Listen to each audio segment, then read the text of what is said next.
A great, great soul. I loved him.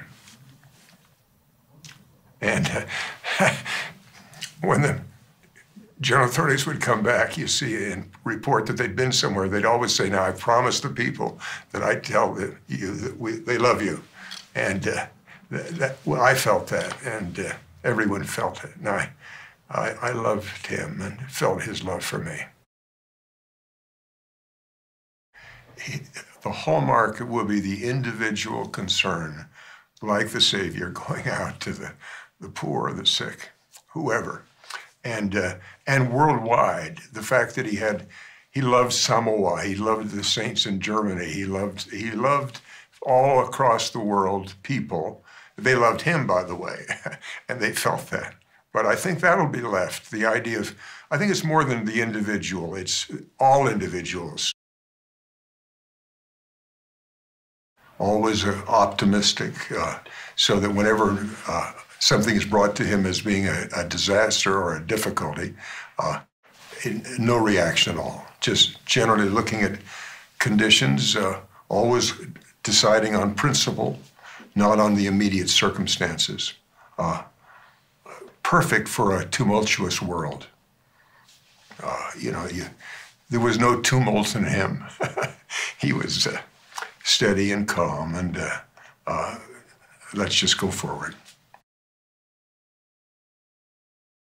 He was a consummate minister to individuals, the prominent and the obscure, and he went to more funerals.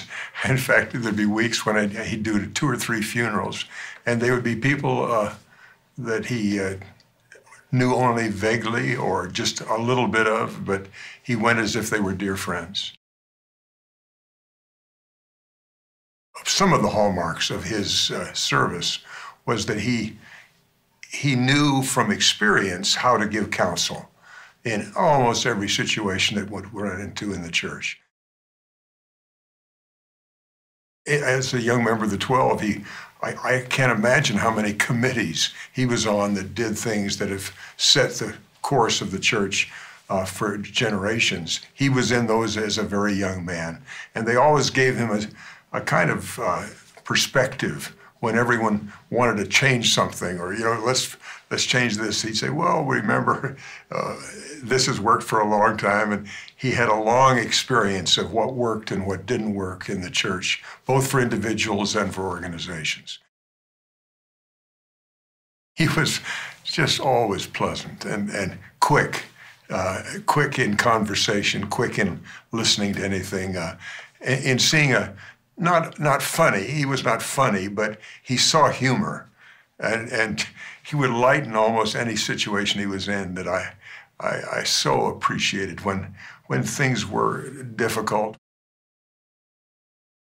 I don't think it ever was the idea that he thought of himself as a great temple builder. It was that he saw the blessing of having temples everywhere, and he wanted it for the people. Again, it was like his feeling for the people, which he had so deeply.